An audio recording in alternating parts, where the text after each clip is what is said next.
अस्सलाम वालेकुम। Cake creation पर आज हम बटरनट स्क्वॉश को बेक करके इसको बनाते हैं और मैं आपको बताती हूँ कैसे इसको पकाते हैं। बहुत ही आसान है और बहुत लजीज बनता है ये।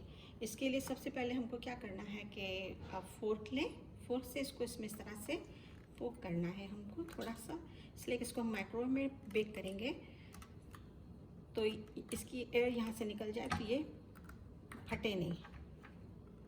और अगर आपके पास माइक्रोवेव नहीं है तो आप इसको एल्युमिनियम फॉइल में रैप करके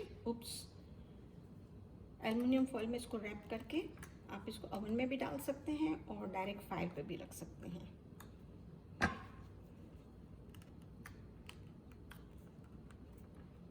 अच्छी तरह से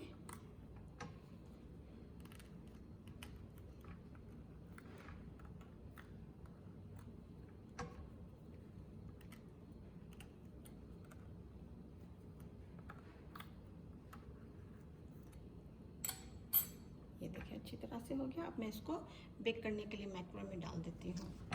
ये अल्हम्दुलिल्लाह कुक हो गया। अब हमको बहुत एहतियात से निकालना है, ये बहुत ही गर्म होगा तो आप किसी चीज़ से पकड़ के इसको निकालेंगे, बस बहुत आसान है। इसके बाद आप इसको इस तरह से कट कर लें।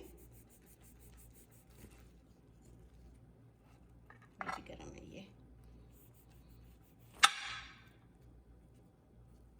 और इसको 2 पीस कर लें।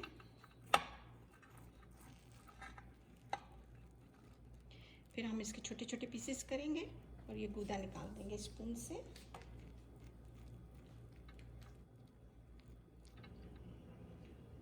ये मैंने अच्छी तरह से इनको काट लिया है, छोटे छोटे पीसेस कर लिए। अब हम इसके अंदर में 2 टेबल स्पून ऑलिव ऑयल डालेंगे।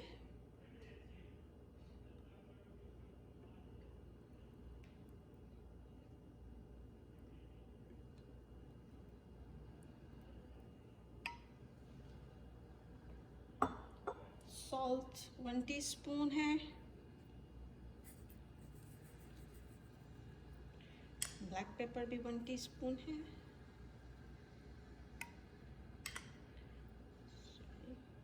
और फनल सीड्स जो सौंफ होती है ना, वो भी पिसी हुई 1 टीस्पून। इससे बहुत अच्छा फ्लेवर आता है, टेस्ट आता है। अच्छा, और इसमें है ना आप फ्रेश ऑरिगेनो भी डाल सकते हैं और ड्राई भी डाल सकते हैं, जो आपको पसंद हो डाल सकते हैं। मैंने बेसल को वो करके रखा था, क्यूब्स करके इस तरह से रखा था मैंने। फ्रेश बेसल है, इनके क्यूब्स हैं, तो ये मैंने इसमें डाल दूँगी, तो ये इसी में मिक्स हो जाएंगे। और अब हम इसके ऊपर 12 आउंस के करीब कोन डाल देंगे, स्वीट कोन।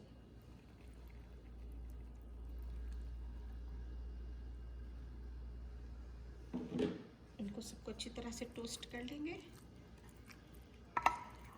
मिक्स करके। ये देखिए ये पिघल गए।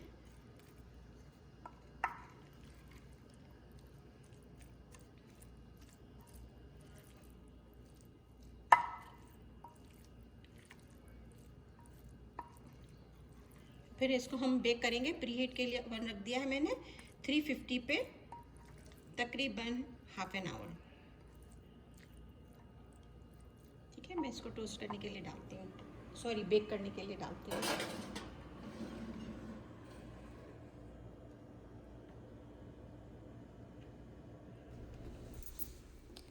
अल्हम्दुलिल्लाह ये बेक हो गए। बहुत ही अच्छी खुशबू आ रही है और बहुत ही मज़े के बने भी हैं। गरम गरम नोश फरमाएं, खुद भी खाएं और मेहमानों को भी खिलाएं। शुक्रिया।